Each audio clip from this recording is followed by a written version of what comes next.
draw me like one of your French girls.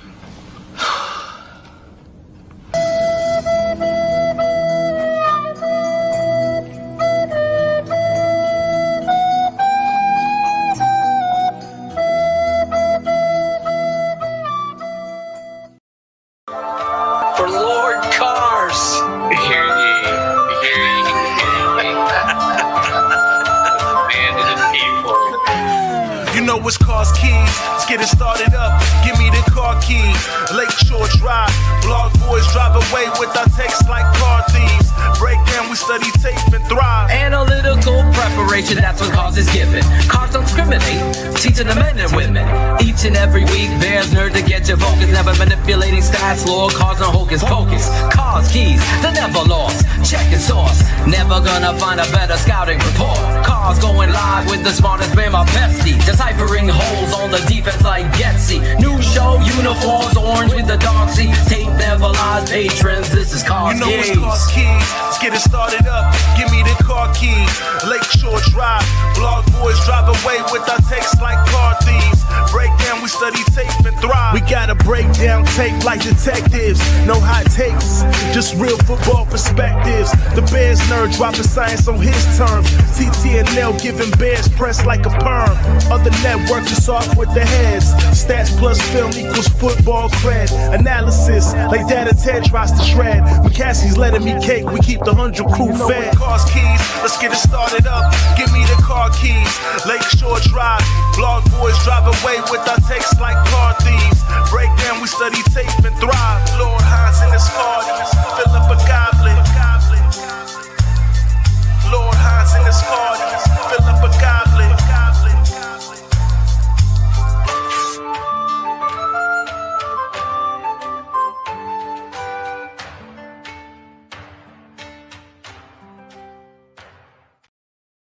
Hey, it's Cars Keys, Season 3, Episode 42.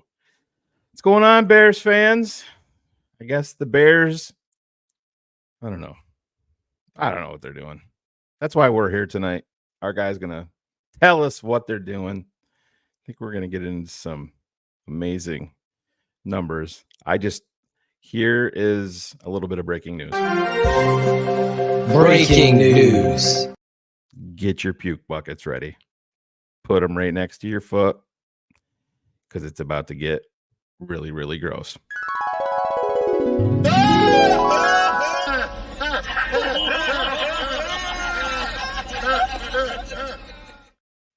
Not gross because you're here, Cars, but I mean, at this gross point, I'm not going to argue either way, really, right? Like it's gross all because of sunshine what you're everywhere. going to present tonight. The Bears continue to Bears, unfortunately. You know, and sadly, and Sean, I don't even have the energy to do it after pulling back through and going through the all 22 for 3 games again, just to see and look into what's been going on. You know, I tried to maintain positivity into last week, but holy fuck, was that just abysmal. And Yeah. there's no improvement, there's no change, there's no, like, hey, we've understood. When you're in week 3 and the leadership council already has to go to your offensive coordinator. Yeah. I mean, Cars, you and I were talking a little bit pre-show about that specifically. I mean, that's when you hear that your OC is walking on eggshells about actually being a coach around some guys that are on the, I mean, what happened in the offseason? What happened during the longest training camp of anybody in the NFL? What did you do? Were you efficient with your time? Clearly not. Is that why you're shaking on the sideline on national TV when you're calling plays? You onboarded your quarterback and seemingly left everyone else behind. And, there are some things that I think oftentimes get hammered on too much, right? Like you've got to go play action. You have to go under center. You don't. if your offense is working. But if Right. your offense is not working, you have to establish something right now that you're good at. Yeah. You absolutely have to have, and it's not just like, the term identity oftentimes gets thrown around. You either have to be a passing team or a running team. You either pass to run or you run to pass. That's how every team is basically set up here in the NFL. And it doesn't mean that you don't want to run, but it means you have limitations on your offensive line and your running back or whatever, or you've got an extremely talented position group that's going to have to be your focus, and then you run the ball.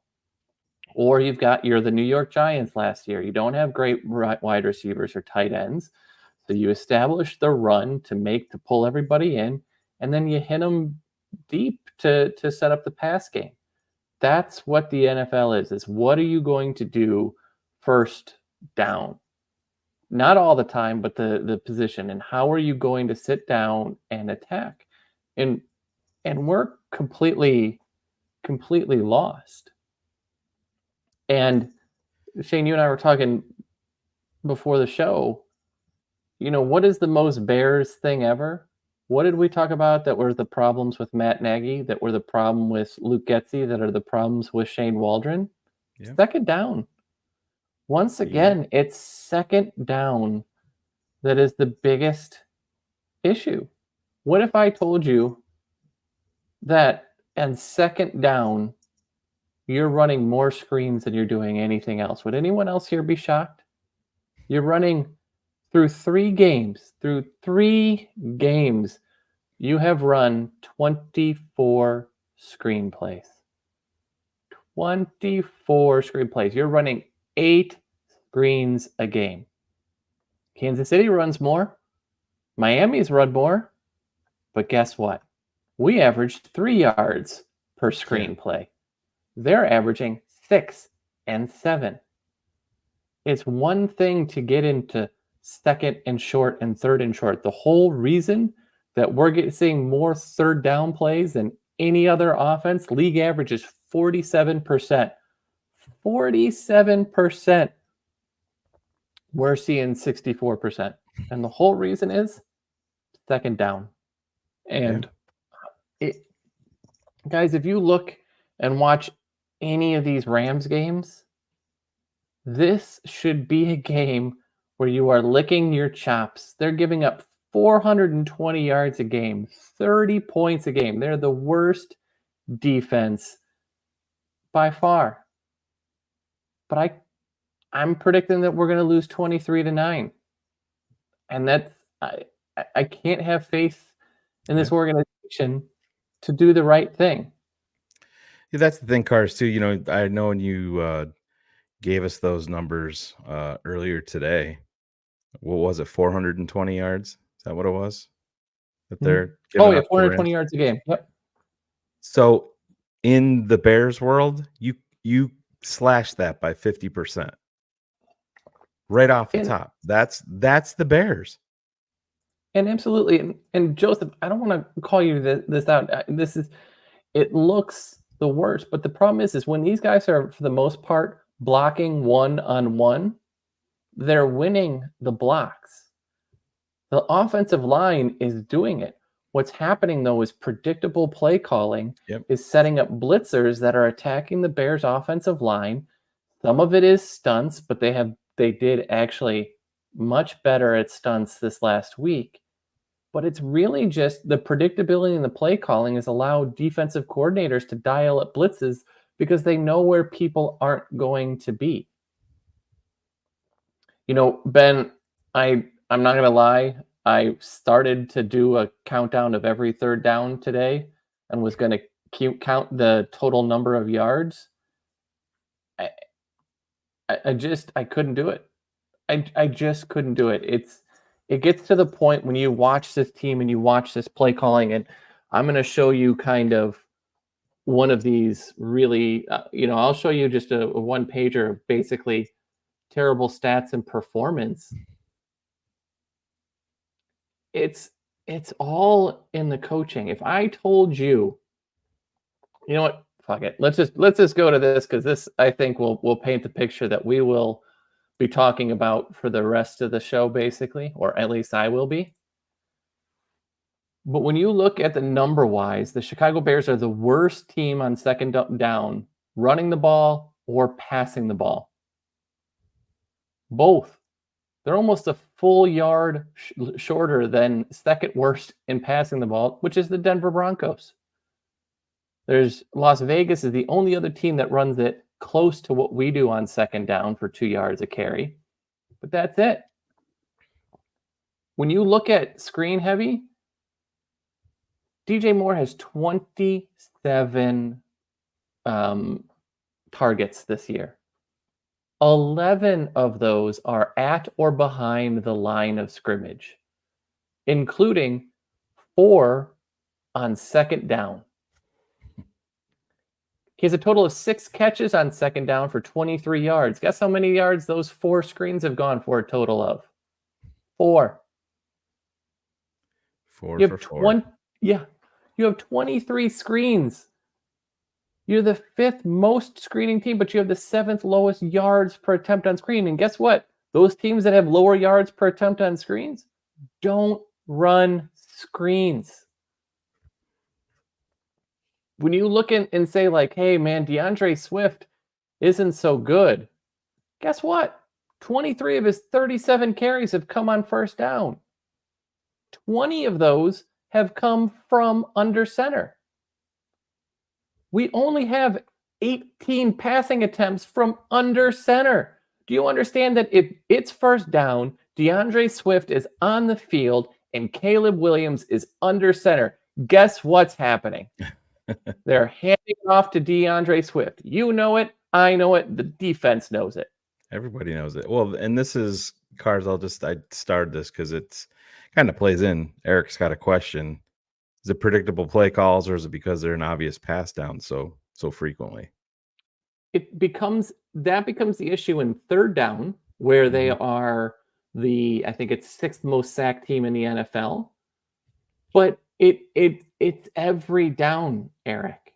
If again, and I'm not exaggerating, if DeAndre Swift is on the field and it's first down and Caleb Williams is under center, they're going to run the ball.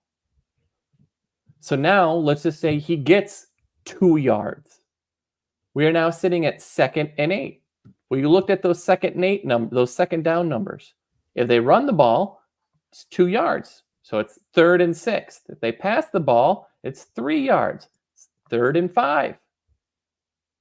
So what happens? It's a big play. If they run a screen and it goes for negative yards, which happens quite a lot, guess what? 2nd and 8 becomes 3rd and 9, 3rd and 10. And what does everybody else do? Is that? Yep. Everyone has a place to blame. I'm not excusing Chris Morgan. I'm definitely not excusing Shane Waldron. But it's not anything to do with necessarily the blocking, the individual stuff, what's happening. It is all play design.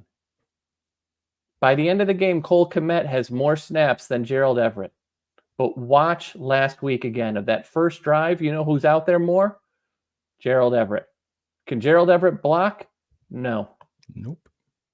But guess what? He's going to see a screen early on or a short play. DeAndre Carter is going to see a play. How is it that DeAndre Carter is getting more looks in 2nd and 3rd down than DJ Moore? Then your $28 million a year wide receiver. He's running screens and go routes. Yeah. And what was his best play this year? When we got him on a slant and he runs it so efficiently. Where is that? It's gone. Yeah, get that out of the playbook. And when Alex, the parentheses part is right. There is no philosophy right now. You run to pass, you pass to run. There's no marriage between this. No. If you want to run on first down, fine. Keep DeAndre Swift in there and play action the next play. I'm not saying you have to do that every time. Just start to do that. They're not doing it at all. It's 18 snaps under center. What do we, through 3 games, we did, I'm sorry, it was last week. It was, no, I can't remember anymore. We did like 10 snaps last week, excuse me, under center. 10. So what does that tell you? That number trended up because the first 2 weeks we did a total of 8. I don't understand. And Joseph has a massive point here. Yeah. This has been the top 3. We just sat down and heard in a press conference where Shane Waldron said, and I quote, Khalil Herbert is our goal line back. In what world does that make any sort of sense? You know what the goal line back should be? It should be Roschon Johnson. Yeah, that's the I don't think he is great at anything, but that's the one good part of his game is running with power and getting him down there on the goal line. But I just don't understand cars. And like I said, I know everything turns into being so fucking negative because it can really be simple. The fix can be simple, but the Bears continue to beat their head against the wall and then wonder why they have a headache later. But we were talking, Shane, it's amazing. Our quarterback is well, that's what I was going to say. That's the silver lining right there, rising Cars. above it. That is we the can't silver talk lining. about it because he throws I 2 know. interceptions because he's got to make a play and there's nobody open. And it's not because the guys aren't running the routes. You heard Dan Orlovsky talk about it. The route combinations, they suck. Yeah. You're not doing anything to scheme people open. You are putting plays out there and putting DeAndre Carter into a part where he's the number 1 focus.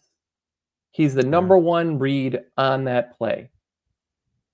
That alone, you've got DJ and Rome.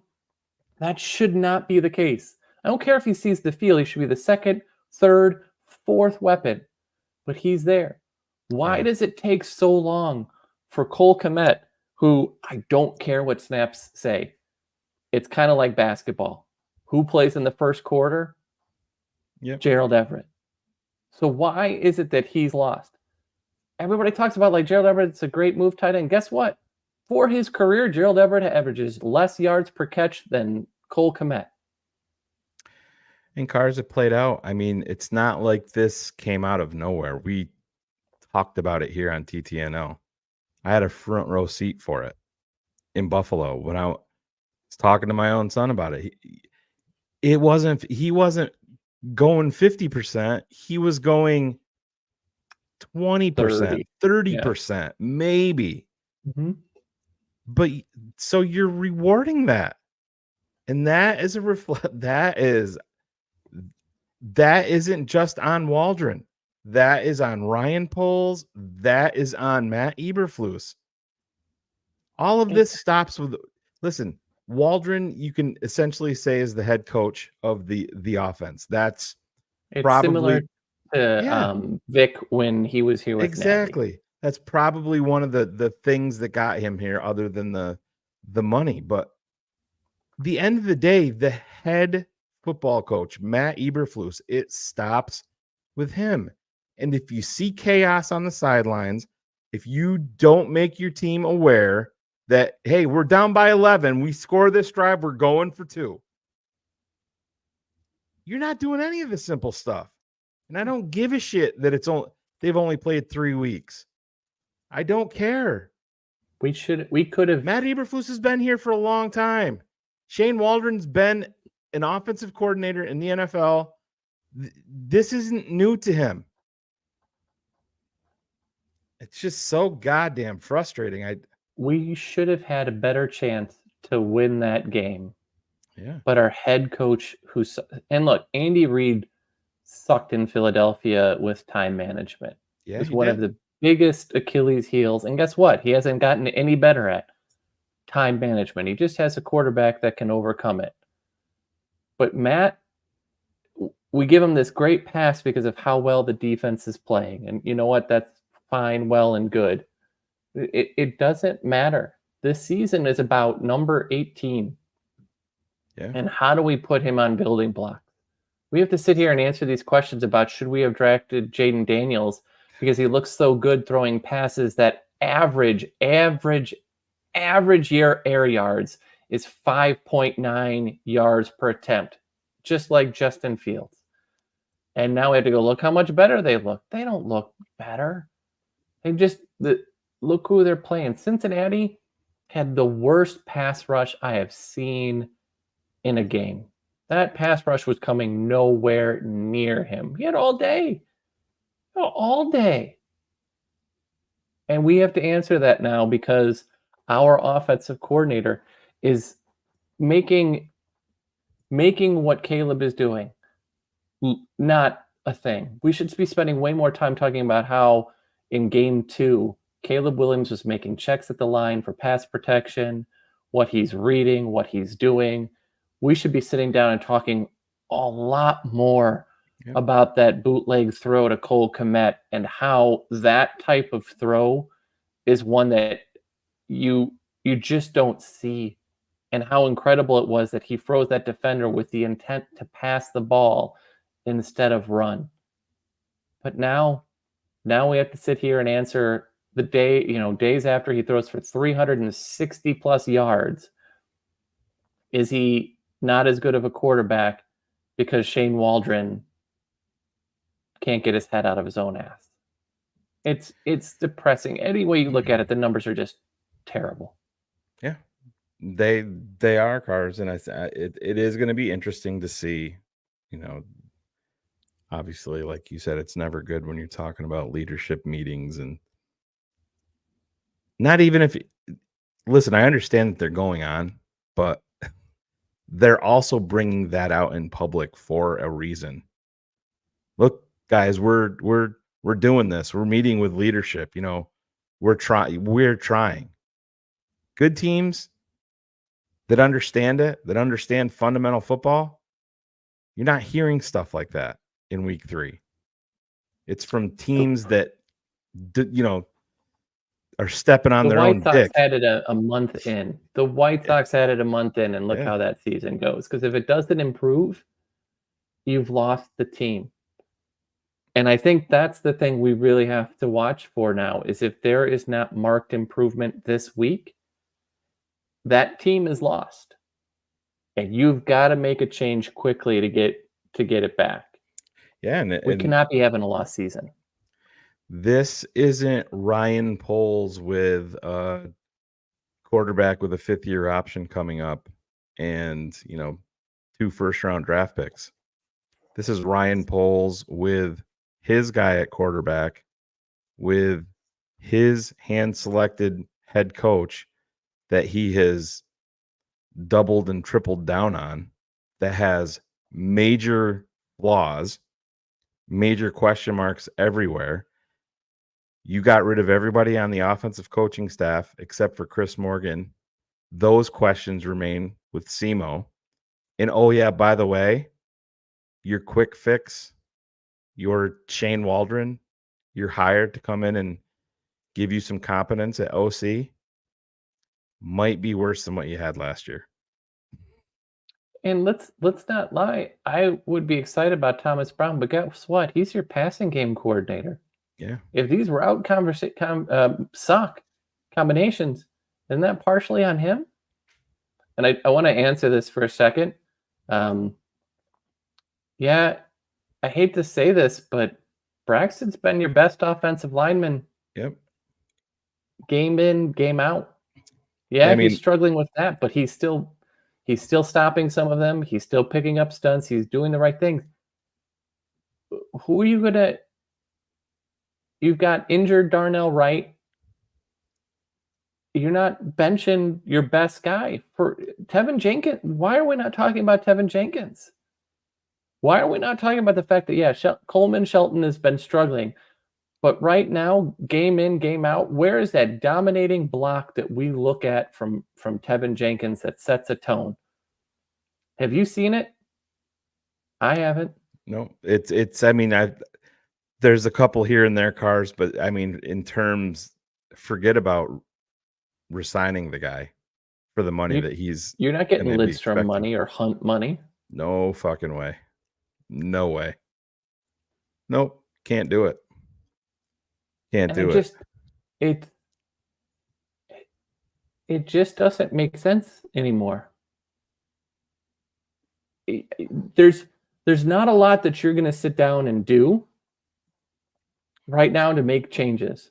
At some point, Karan is going to come back, and I'm going to make the assumption that when Bates comes off IR, the idea is he'll probably take over at center.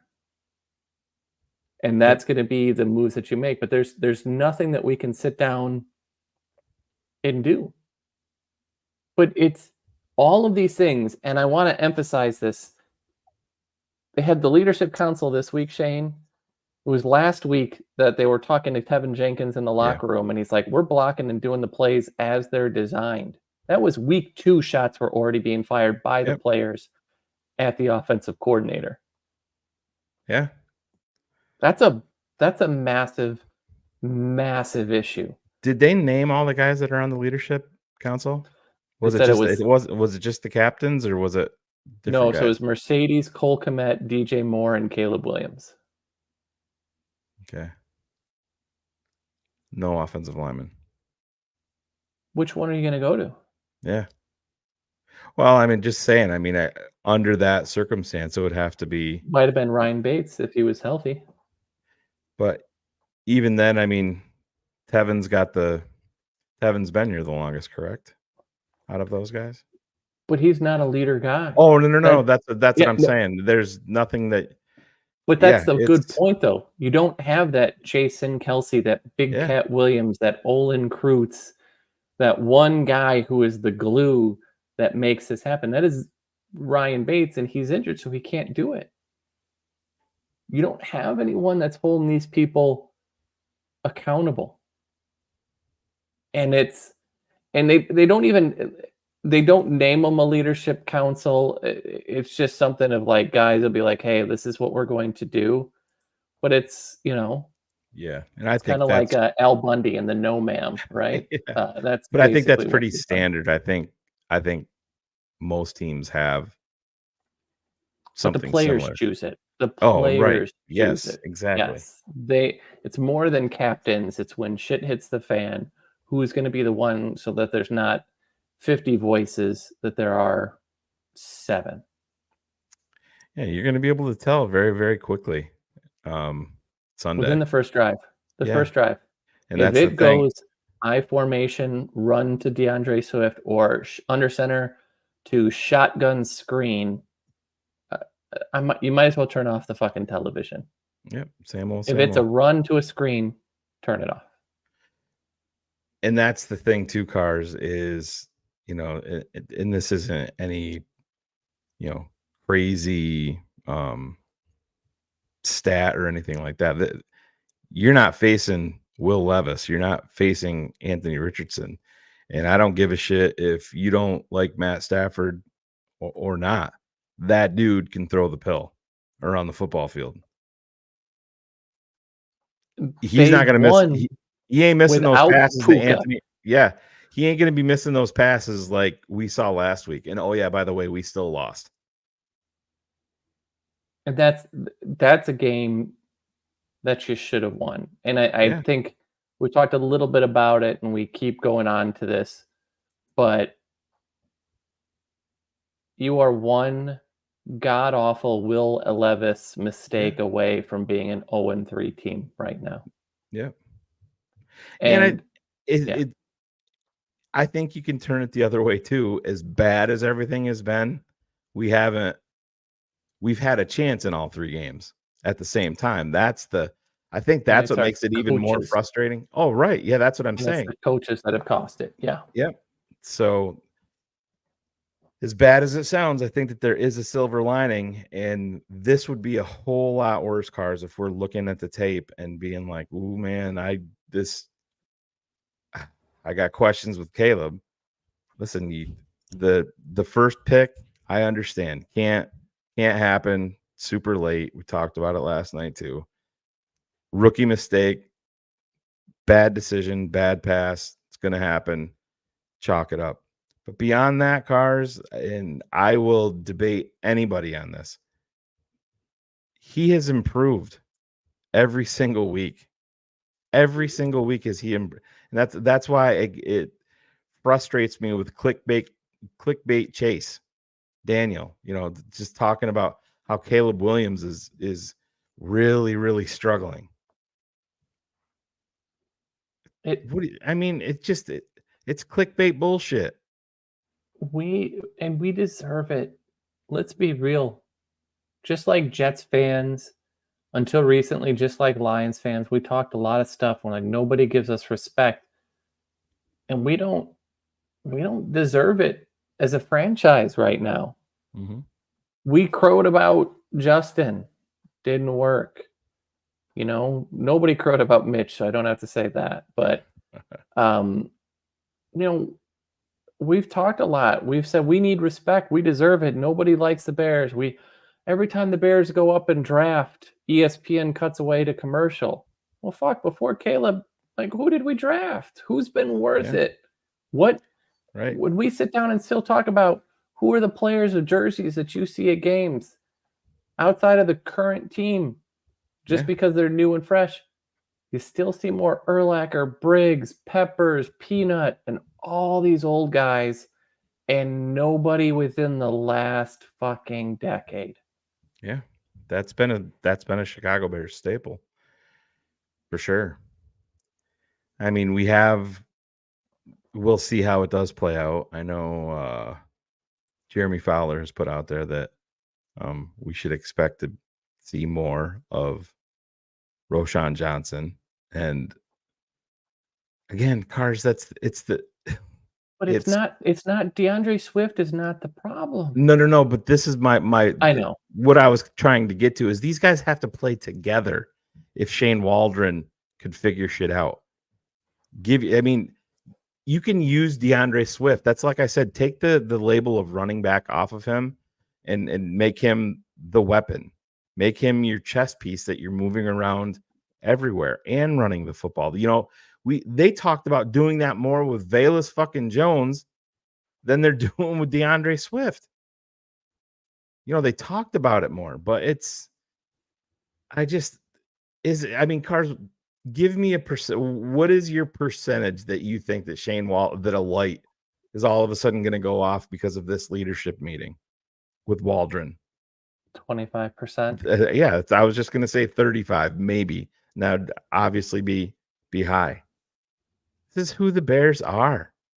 And the only reason that it's that low is because what changed from week 1 to week 3? What has gotten better? What has changed in any of that? So anybody would sit down and go after the first game, man, we walked out of that. We got to make some changes. Nope, we doubled down on it into week 2. And then we walked into week 3 going, Indy without DeForest Buckner? Yeah, we're going to do that same thing, and it's going to work this time. Yeah. And now what, why would I think he's going to change? Shame on me. If I go in expecting this to be a change, it's a problem. I think this is the right statement, though. Yeah. He's proven more and more that he's the right guy and he will get it together. And this offseason, he's going to be the loudest voice for that head coach. And he's going, make no mistake, Ryan Poles is going to sign the contract. Caleb Williams is going to say, that's the guy that you hire. Flus is, at this point, Flus is gone, man. Oh, you can't go 7-10. And I don't give a shit how much you love that dude.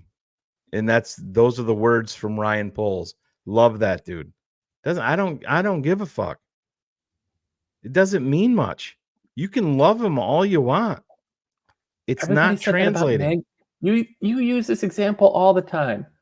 Brian Urlacher said about Dick Duran, I hope I never have to play for another head coach. Yeah. And he said it doesn't about Lovey. mean anything. Yeah. Said it about You- Lovey too. Didn't want to play for another coach. And he didn't after that, but because he couldn't. yeah. You just, at this point, it doesn't matter. You can give me all the defense, and the defense looks really good. But Shane, at this point, if I had my druthers, I would fire Flus, I would fire Waldron, I would promote Thomas Brown, offensive coordinator, I would make Washington your head coach and defensive coordinator, and just go that way. Because why not? What do you have to lose? You don't have a lot to lose. You don't. The Because Bears you are lose never going to. tomorrow, Yep. the season is lost. Yep. The Bears are Or never less going than a to. week. They're never going to do it this early in the season. That's just this is the Bears that we're talking about, unfortunately. But no, I hear you, Cars. And like I said, Ryan Poles has egg all over his fucking face. He really And does, man. And he should. He deserves it. And I understand it. You cannot tell me that it's all about the team, and the players are gonna, if the head coach is there, unless it's a Mark Trestman type situation where they just didn't respect the guy. I mean, players more times than not are going to defend their head coach because he's there. And then if another guy comes in, it is what it is, man. But it's Matt Eberflus is a defensive coordinator and a nice guy. Great. You had the biggest, most important offseason of your life in your franchise's history. And we wanted him gone. We wanted him replaced. Then the only thing that I said to myself, he has to show me that he understands it situationally. He needs to improve there. Cars, he might be worse.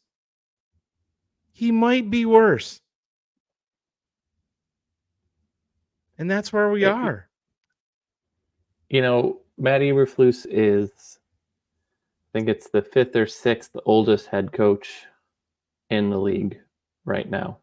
Yep. And you look at the people that are older than him, Sean Payton, who I think at this point is overrated at best. Jim Harbaugh is what he is, and we'll see. But Todd Bowles, Mike McCarthy, John Harbaugh, and Andy Reid. Only one of those guys is any good. But you look at all the people that you think are the really, really good coaches in this league. Dan Campbell's 48. LaFleur in Green Bay is 44. Shanahan is 44.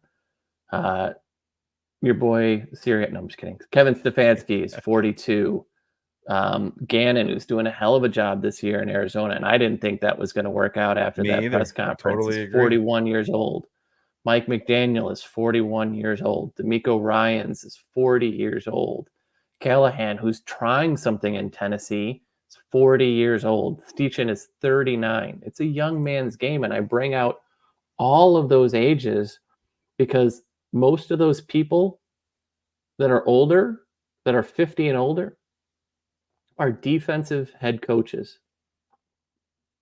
And you can be a really good defensive coach and work. But if you ask me right now, Shane, Yep. who are your top 10 coaches in the NFL, head coaches? How many are defensive? Top 10 head coaches. How many of them are defense? Oh, Jesus. DeMeco? Yeah. DeMeco and maybe Mike McDonald in Seattle, but it's too short of a time to do that. Yeah. Campbell's an offensive guy. Look at our own division. O'Connell, LaFleur, Campbell, all former offensive Well, you players. can stop right there, Cars. Just stay in the division and talk. Just look at the head coaches in the division compared to what we have. I mean, you are a distant fourth. Minnesota at this point, and this is the way too early knee-jerk reaction, Minnesota is the best team in the NFL right now. And that's because their head coach has gotten Sam Darnold to do what every other team has failed him to do. And he hired a guy, Brian Flores, to just do crazy blitzing and just really punish teams. So why should we sit down? Like, everybody wants to talk. Not everybody. I hate doing that, and I apologize. A lot of people, when this head coaching position comes available, are going to say, well, Mike Vrabel. Mike Vrabel got fired from Tennessee in part because he could never get the offense right. He had one good year with Ryan Tannehill, with his offensive coordinator, who's now the guy in Pittsburgh. And that's it. It's an offensive league. And we keep talking about, well, our defense is top 10. Well, our defense is top 10. Well, our defense is top 10. Great. We play a lot of great defense, and we've been to 2 Super Bowls. And still today, the best quarterback that our defense has beaten is Jared Goff. Yep. Like I said, it's not a great list for who we beat. And it's tough. I mean, there's lots of blame to go around. And, I know that you brought up the DeAndre Swift. I mean, DeAndre Swift himself does need to be better in spots. I mean, there's some times when you're watching it, it's just like, come on, man. You gotta maintain your feet. You're reading the fucking hole wrong, all of that. But you're pressing because yep. Everything has to be perfect to get 4 yards running the ball. I want to emphasize that again. Everything has to be perfect to get 4 yards on a goddamn carry. Yeah. I hear you, man. And I don't think that there's a chance in hell. And I understand it's an offensive league, and it's going to always come down to the right guy. But Cars, you're 100% right. If they launch Matt Eberflus, it's 100% going to be an offensive guy, no matter what. And it has to be. Yeah. When you have the guy, look at what Tua has done under McDaniel. Look at how McVay has gotten more out of Stafford, though I think Stafford has always been, once we got past the Stat Padford type of nickname, right? Yeah. You just have to. What Kevin O'Connell is doing with Sam Darnold is mind-blowing. When you look at just around the league, what Liam Cohen is doing with Baker Mayfield right now. And again, Liam Cohen, we interviewed. Cliff Kingsbury, we interviewed. Guess what? Cliff Kingsbury has done 3 play-action passes, and it's more about defenses. It doesn't fucking matter. But every other guy that we interviewed, doing better at the place that he's at. Yep. We hired the wrong guy. And it's depressing as all hell. There you go, Vince. And that's all because of your head coach. Matt LaFleur is way underrated for what he is. And that pains me to say. That man is running circles around everyone. Yep. And, like I said, we shared a story that, we were told that Kevin Warren didn't exactly, just wasn't a Flus fan and was ready to move on. And he let Ryan Poles keep his guy. So this continues. This may not be a Ryan Poles decision. Let's be honest. He he used the juice that he has to stop this offseason. Yep. And this, to me, nails, I think, how you and I both feel. Yeah. Because he's done well in the draft. Obviously, he's ignored the offensive line. He's made some big moves. But the biggest move that he made, just like Ryan Pace forcing an extension with Matt Nagy that he never should have done,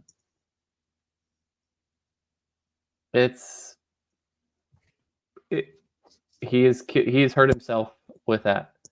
They have the gods get everything right to get Caleb Williams, and then he gets the wrong offensive coordinator. Yeah. And I know there's going to be people that disagree with me, but I think the Chicago Bear way will be Rick. Thanks, man. I know you're clearly a badass. That's your new thing every week. Thank you. But Ryan Poles, it's just I don't think he's good. I don't think they're launching him. No, he's gonna. They're going to give him another head coach. Yep. They're going to give him another head coach. And that is risky as fuck. With what his track record is there with big time decisions in coaching.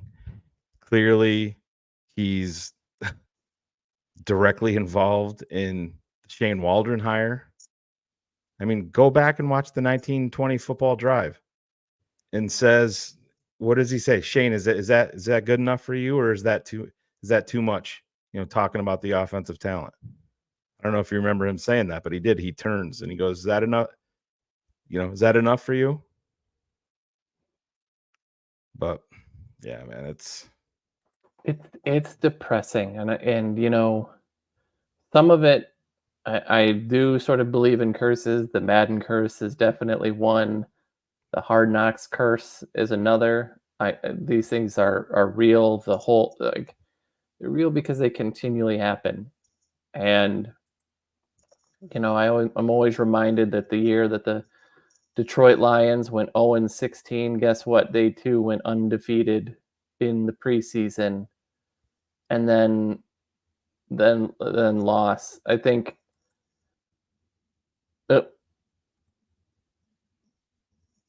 I think what he can do, he has to make the playoff. And I think the first step he's going to have to do here is, if this continues, is that by the bye week, Waldron has to be gone. It just, I understand the whole thing of trying to make a change in the middle is tough. And so most teams want to do that around a bye week just to make sure that there's enough time. But I'll be honest, Shane, the Bears aren't cheap. They just spend money poorly, except when it comes to coaching. They are cheap. Yeah. They're paid these guys a lot of money, and they're going to have to walk in to McCaskey and say, hey, I need you to eat the rest of this money on the Waldron contract because he's not working out and we fucked up. Yeah, and Zach, they paid Waldron. Waldron didn't come here on a cheap contract, and neither did Thomas Brown. They paid the most handsomely for Thomas Brown. They paid more than what the Bucs paid for Cohen. Kingsbury, I think, also got really highly paid. Yep. But most of the other people that we're sitting here talking about, Waldron got paid more because he was the bigger, more proven name. Yeah, and that's the thing, Carson. You said it, and I will defend the Bears organization here. And people are, calling them cheap and stuff like that. They've spent tons of money. They just haven't spent it the right way. They haven't spent it on the right players. They've paid Jay Cutler. They paid Khalil Mack. They've played tons of guys. When was the last time that the Chicago Bears had went after a big time player and just said, oh yeah, by the way, we're not going to pay him? They were beating down the door of Julius Peppers to throw money at him. Exactly. To cover up another mistake that they made in Gaines Adams, giving up a But do you second know round why they draft pick can? for him. But do you know Yeah. why they can do that in the NFL? Because Yeah. those contracts aren't guaranteed. Coaches' Yeah. contracts are.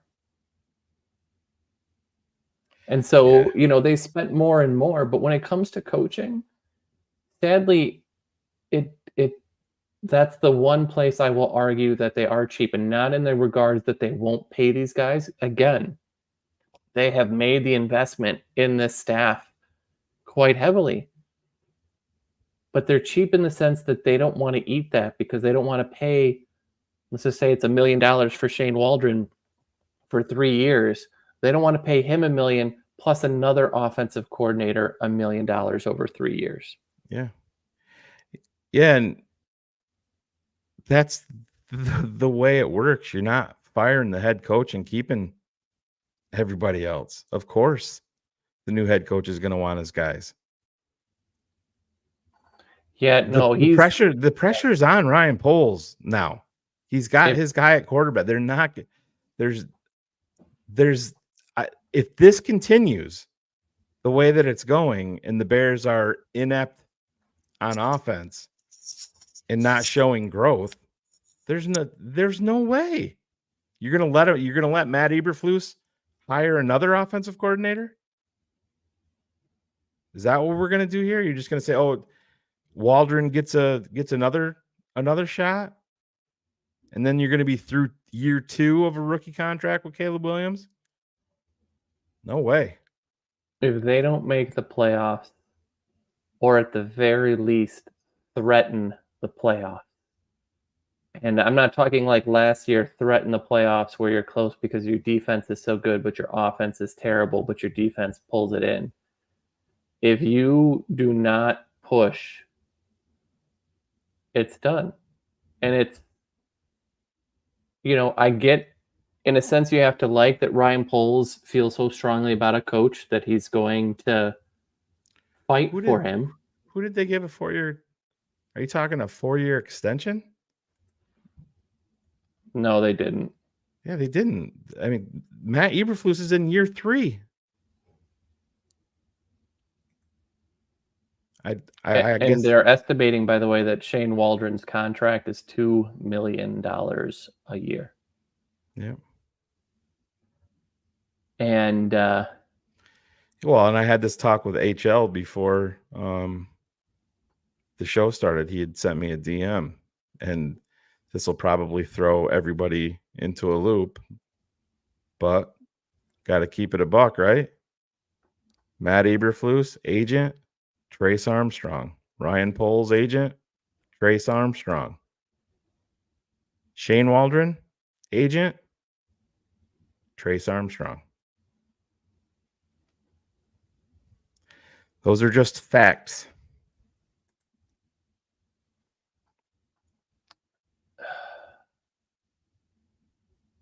It's who's the really sacrificial? Who is the sacrificial lamb if you get to the end of the season and things aren't improved? It's the head football coach and the coaching staff. I don't think that they will launch Ryan Poles. I just don't. Warren won't. So Warren will flex his power at this point because, again, from what we've heard, he was already done with Matt Eberflus at the end of this season, and it was Poles. So Matt is done. It's done. If there's no playoff, and listen, it's hard for me because I want to be positive, and there's still a way where you can make it to the playoffs. There's still a way where you can make, because we've talked a lot. Pittsburgh has won Super Bowls where they've been terrible early and you catch momentum late and you build. But right now, we haven't built towards anything. So it's hard to see it. It's hard to be positive when you're and thinking you're going to make it when you're treading water in a sea of shit. It just doesn't, it's hard to be that way. Is there a path? Yes. If they get there, if they make the playoffs, the team is coming back. Yeah. If they're 9-8, they're probably coming back. If they're 8-9, but they've showed tremendous improvement, coming back. There's a chance that they're coming back. That's the Chicago Bear way because they are not a franchise that's a year too early. They're Oh, they're 2 they're a years. They're year not even a year late. They're right. 2 That's what I'm years. saying. Yeah, exactly. And Ben, yeah, that is he 100%. He would be the head coach of the Carolina Panthers right now if he had wanted it.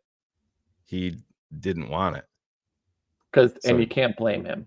oh no, not a bit. And Harbaugh was never coming here. Was never going to come here for many different reasons. He knows And where all the skeletons are. yeah, and he's a tough personality to get along with on a good day. No, And no, I'm no. gonna be I totally yeah, agree with that, but I think that's exactly what this fucking franchise needs. I think they need to be uncomfortable from ownership all the way fucking down. And I understand he's a quirky dude. I get it. But status quo and being a great guy and being this all-American super nice guy, sometimes having the quirky dude that's gonna make you feel uncomfortable makes the whole fucking system go. Sometimes it goes the other way too. I get it. I think we put too much emphasis on the Harbaugh thing, which I think would have been an upgrade. But during that hiring cycle, the best candidates were Kevin O'Connell. We didn't interview him. Oh Mike yeah. McDaniel. We didn't interview him During the flu Right. cycle. Yeah. during the flu cycle. Yeah. So had we done due diligence, had we do these things, had we truly wanted to unlock Justin Fields, which you can argue to your blue in the face whether that's doable or not. But we didn't hire the best candidates. We didn't interview the best candidates from the head coach class where we hired Matt Eberflus.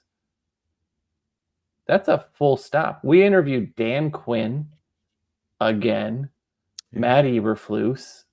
I mean, who the hell else did we interview? Right. And Trent, the thing about it is you got to restart. So is that a valid reason for keeping these guys? Because you just don't want to start over? No, it's not.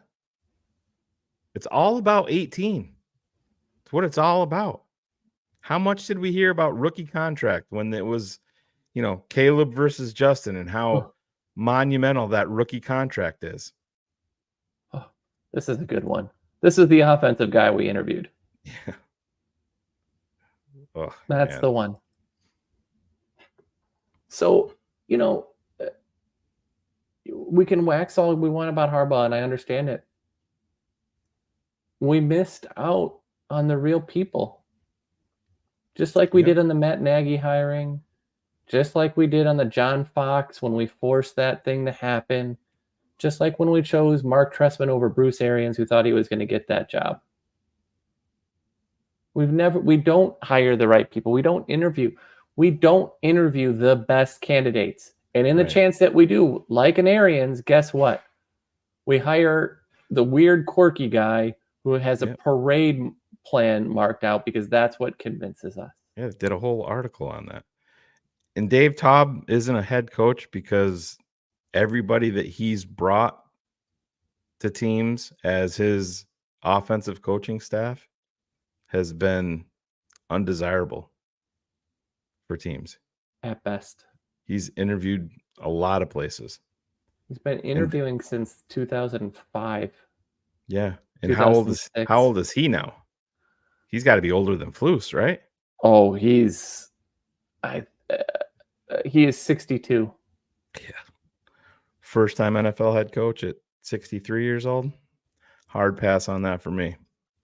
But no, we did interview him, or we have looked at him. Like, it just,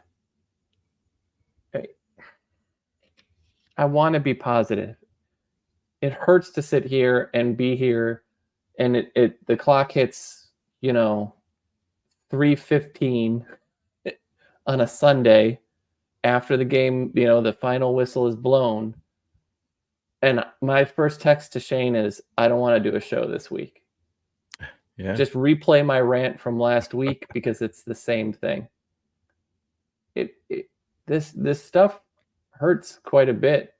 And when you when you sit here, and I feel guilty sometimes coming into the show because I'm regurgitating a lot of the same stuff. And I'm regurgitating a lot of the same stuff because, hey, guess what? Nothing ever changes. And the definition of insanity is doing the same thing over and over again and hoping for a different result. Yeah. Like it's hard to be a Bears fan at this point with their record this century. It's hard.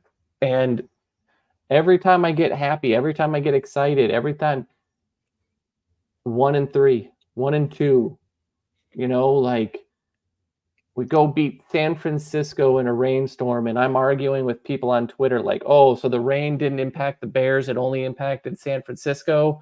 That's bullshit. Nobody gives us enough credit. We're fighting. Yeah. What happened? Right. And listen, I'm a Flores guy. I like Flores. There is not a chance in fucking hell Not after the Tua that shit. Ryan Poles is going to say, oh, I'm going to hitch my wagon to another defensive coach after what he did with Tua. And don't forget, Tua came out, talked about it publicly, and Flores' response, which it should have been, he did handle that correctly, is, yeah, I need to be better with that. He owned up to it. So are you going to let him work that out here in Chicago with Caleb Williams in year 2? And I happen to like Flores as a coach. There's no way you can you can't. I mean, that for those who don't know, he told him he sucked and he had no business being an NFL quarterback. Not once, to Shade's point. Every day. Daily. Yeah. And Tua goes, can you imagine coming to work every day and having your head coach tell you essentially that you're worthless? Now, I'm not a Tua guy as a quarterback, but they are not hiring Brian Flores as the next head coach of the Chicago Bears to unlock this offense and to take Caleb Williams to where we want to go. I mean, I have a weird hope and dream, Shane, that Cleveland blames all of this on Stefanski, and that's who we hire. Stefanski? Yeah, in Cleveland. I'm not against Ben Johnson. I'm not against Slowick. I really like the guys, but Stefanski and what he did and how he changed that last year with Flacco and the way that he's found ways to win and what he got out of Baker Mayfield and all of these things. I'm a big fan of the way that he coaches and that they try to blame that where he asks out because he knows that as long as Deshaun's there, that team is trash. But I'm going to say this right now, and I don't know if this is sarcasm or not. Mike Vrabel will 100% book it, take it to the bank, not be the Bears head coach next year. Whoever it is will be on the offensive side of the ball. I agree. And that's it. It's depressing.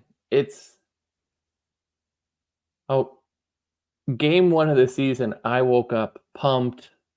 Like, we're playing the Bears touchdown song all morning. We're ready to go. We're on this. And then that happens. And then, week 2, I'm like, you know what? It's week 1. You always throw week 1 out the window. Let's go. Week 2 was worse than week 1. And then if you watch what Minnesota did to Houston last week, both offensively and defensively, what are we doing? It's hard to get excited about this defense when look at what Minnesota did. Look what Minnesota did against that same team. They did what we did and did it even better. And I don't know. It's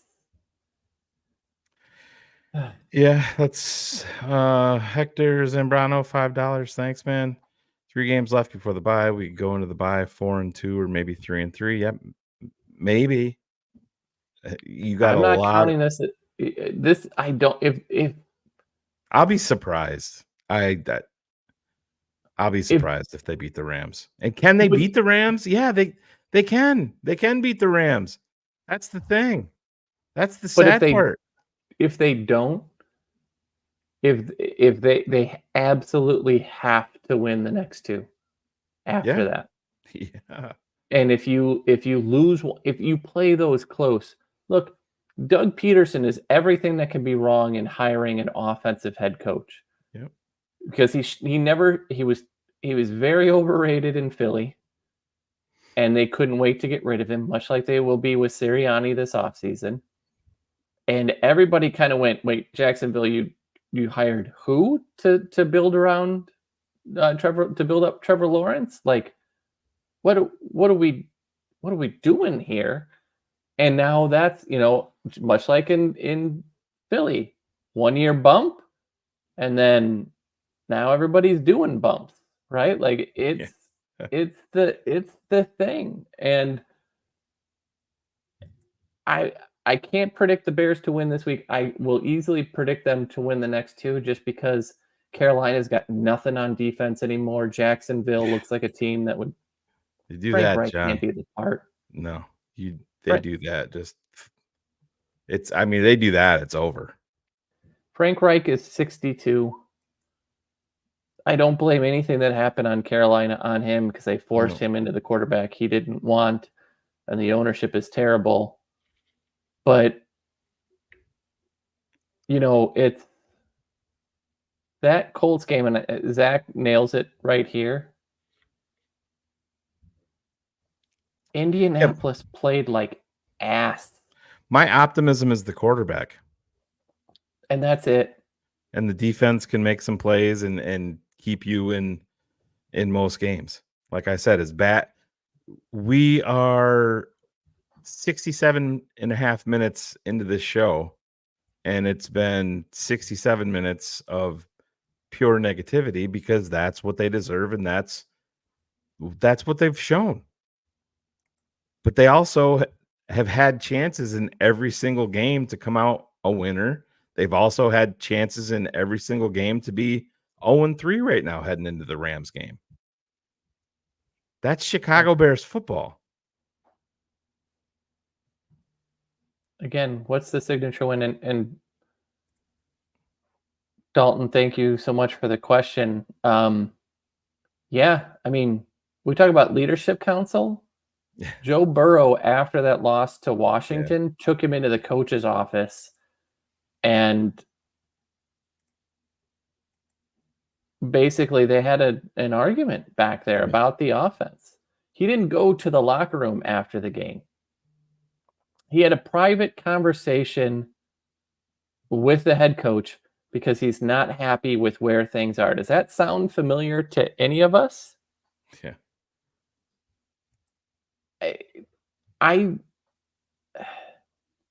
Joe Burrow made up for a lot of the warts of Zach Taylor, who's not been a very good play caller and who's not done a lot of things right. And they're probably about to blow up because they have some of the worst ownership in the league. Taylor, I think, is not a guy right now that's going to be on anybody's radar. He's going to have to go rebuild his confidence. And Shane, I don't know if you feel any differently about that. No, I don't. I could see him going to college. Absolutely. He can go back to McVay, right? And sit underneath him and try to rebuild. I got a banger for you right here, though. Breaking news. The tape never lies. Network breaking news.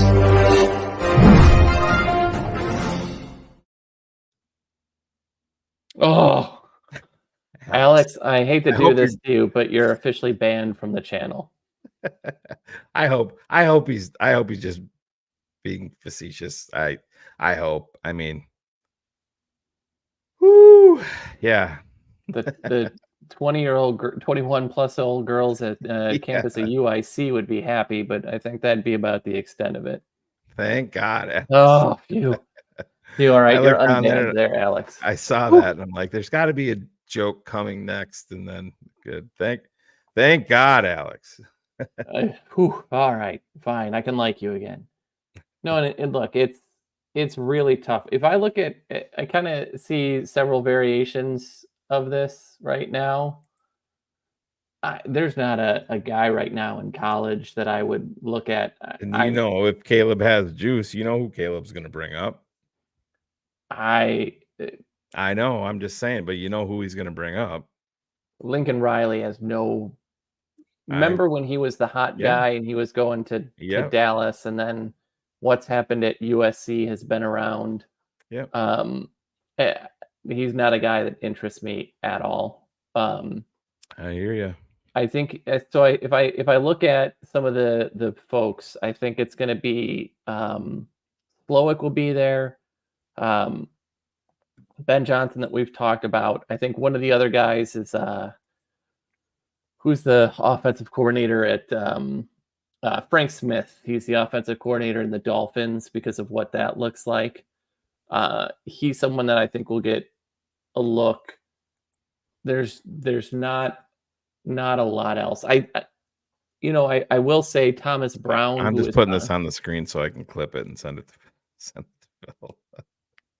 Well, I mean, honestly, what's happening with the Southington Wolverines is a bit of concern for I'm going to yell and scream at everybody and results matter, not the process. And now he's talking about they're trying their hardest and all those things. I think that's really done a lot of damage overall to that as a head coaching profile.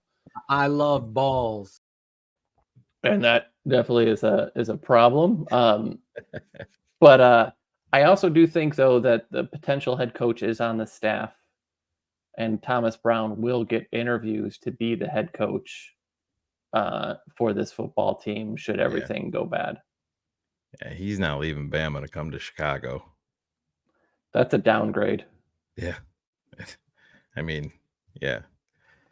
I hate saying it like that, but like if you're one of these guys right now, and if you look at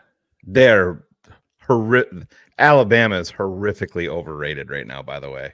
Oh, and it terrible. has a lot to do with their quarterback and that situation there. I'm not giving them much of a chance. I know it's at home against Georgia, but we'll see. We'll see what happens. I'm not on the. I mean, I'm gonna live and die being an Alabama fan, but they are massively overrated, massively this year. Oh yeah, they are not great. I'm a realist when it comes to Alabama and love them, but I'm just telling you the truth. Wildly overrated this year. Not as overrated as Notre Dame is every single fucking year. To cut you off in college football, but yeah. Other guys I think that would get interviewed, Shane. I think Kellen Moore from Philadelphia after what he's doing and what he's done. I think you've got to look at Joe Brady and what he's done in Buffalo this year. I think that makes a difference. I think, Kubiak in New Orleans will get a look, and that has the names. LaFleur's brother will probably get one. Yeah. Grubb is the guy in Seattle, is an interesting one. I think he's going to take another year. Yeah, and he's bounced too because he came to Alabama with DeBoer and then was there for like 4 days and then bounced. But yeah, and you're gonna have to go through the tree of who's got connections to Ryan Poles also, because that's gonna be a factor. Ryan Poles and Ian Cunningham. So those are all going to play a part, and Cunningham's probably not going to be here next year anyway. Yeah, and no, because look, I like the guy, but the game is once you sit down and you're the team that he's going to be coaching, and I know they're winning right now. The team that he's going to be coaching is playing on TV right now. Yeah, in Dallas. But I would also say, the second he decided that Matt Patricia was the best chance of being the offensive coordinator for his franchise is the moment that I sadly have to say that the game has passed him by. Yeah. He's going to be the next Dallas Cowboys head coach. That's That's a Jerry Jones move. 100%. Oh God, yeah. Yep. So, oh, man, isn't it fun being a Bears fan? It's so hard to be a Bears fan. Clipping that. Yeah, fuck. Um, Ryan it Cox already on it, he said. it. I needed a laugh. You know me, Shane. I try to be positive. I try to find the light, but right now it feels like I'm Oh, living in hell the yeah. dark. Cars. Whenever I talk to you, absolutely. It's sunshine and rainbows every fucking time. I mean, isn't that what our group chat is called? Sunshine and rainbows. I mean, there's never any negativity in there. Never. We're never just. But it's You only drink out of Yeti cups and drink out of Yeti coolers, and it's a fucking throw party. things down our 24/7. garbage disposal. Yeah, Yeah, absolutely. Oh boy. So and I think Guy, though, the last thing, and then we could probably call it. I think Guy is right. I think we're about to see some Quran at right tackle this year, at this game. It feels like it's going to be trending in that direction, and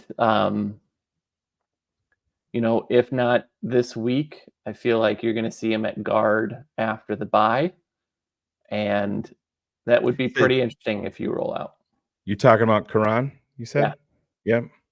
Yeah, you got to get him in there. I mean, see what you thought enough of him to make him a third round draft pick, and he's obviously got some traits, and they're really high on the kid.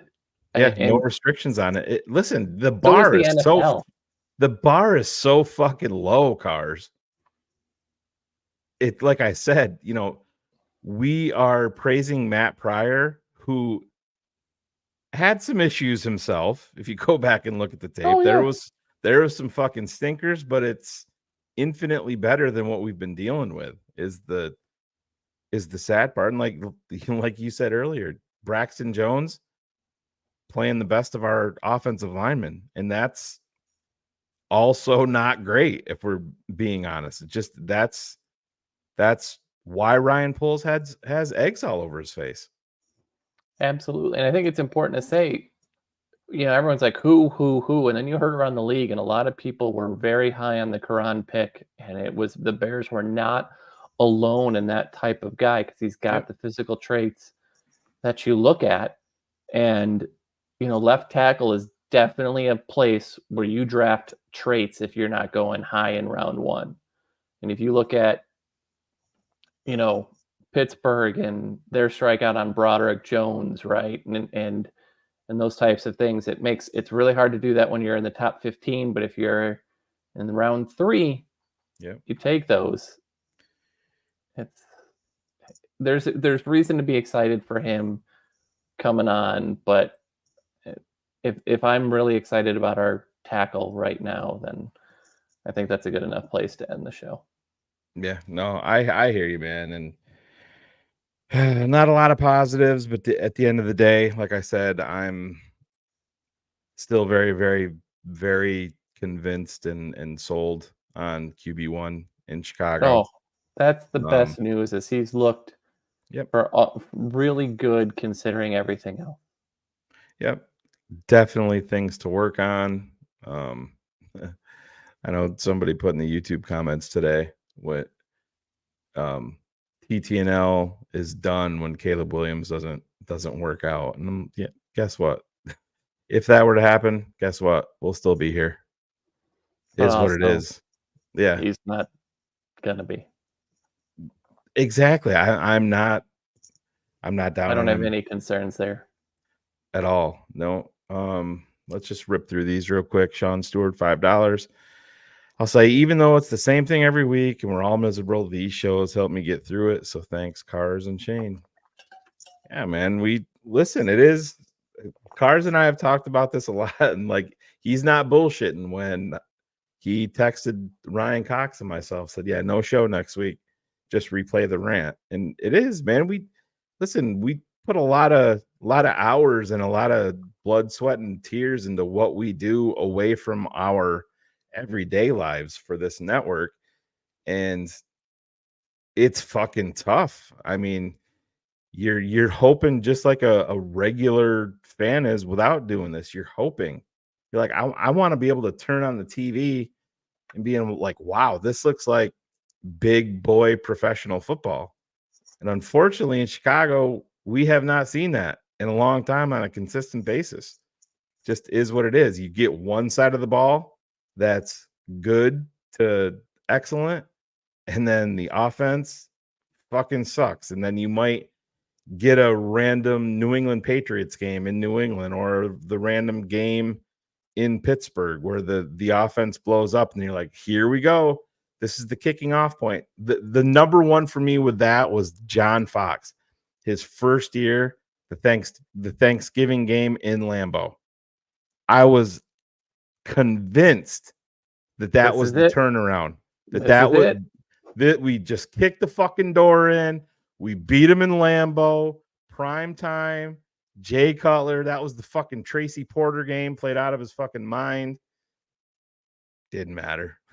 It didn't matter. That's who the Bears are. You're gonna get one, and then it's right back to Shitsville for the rest of it. But thank you, Sean. Appreciate you, boy. Dalton. Oh yeah, we talked about that one already. Put that back up there just for make everybody laugh. Do you want to be sad, Shane? Do you want to be really sad? Yeah, go ahead. In the last decade, when it comes to team wins, the Bears have the 28th most wins over that period, beating how many teams are in the NFL, Cars? 32, ahead of only the Browns, Giants, Jets, and Jaguars.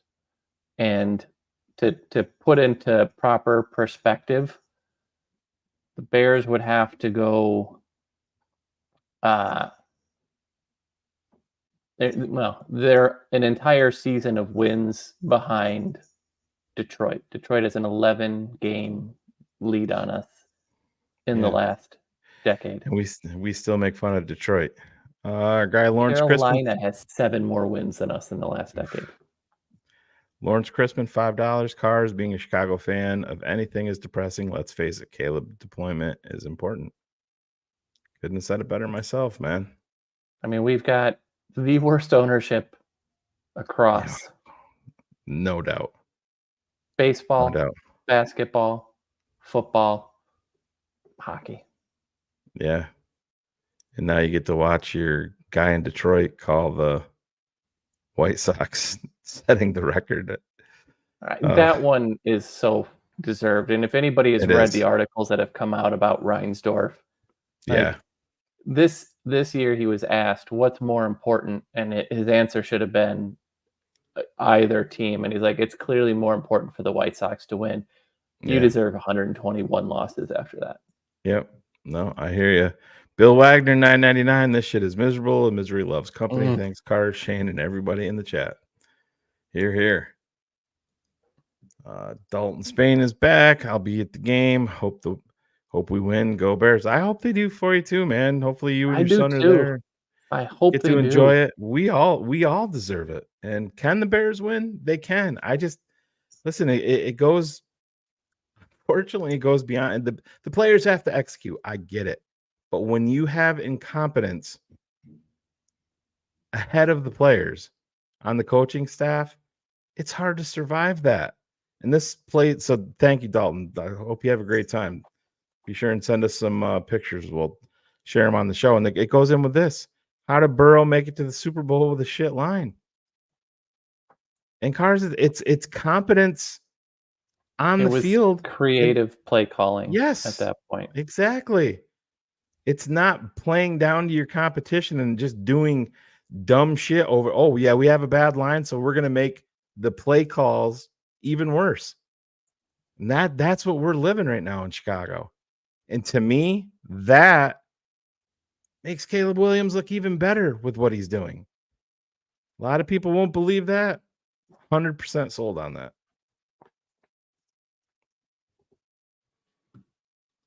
I'm gonna go drink.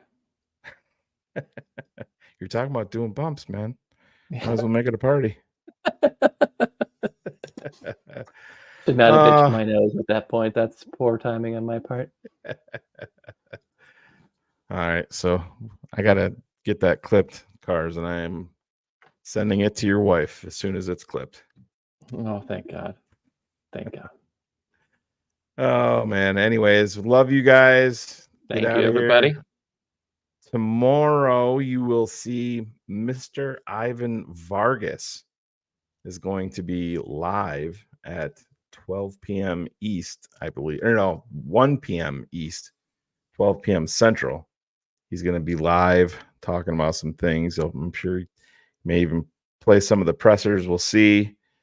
And then that's going to bring us into Sunday. You're going to have the pregame with Ivan and Big Steve. That'll be live at 12 p.m. East, leading us up to the game at 1 o'clock. If you're a TTNL patron, you will have a halftime show where it'll be at least me there. And then obviously, as soon as the game goes final, BHL will go live. I will not be there for the entirety of that show. So Phil will wrap things up and put a bow on it. And Ivan is going to pick up the slack for me because I have some family commitments Sunday afternoon after the game. So see you guys then. Just I don't know, man.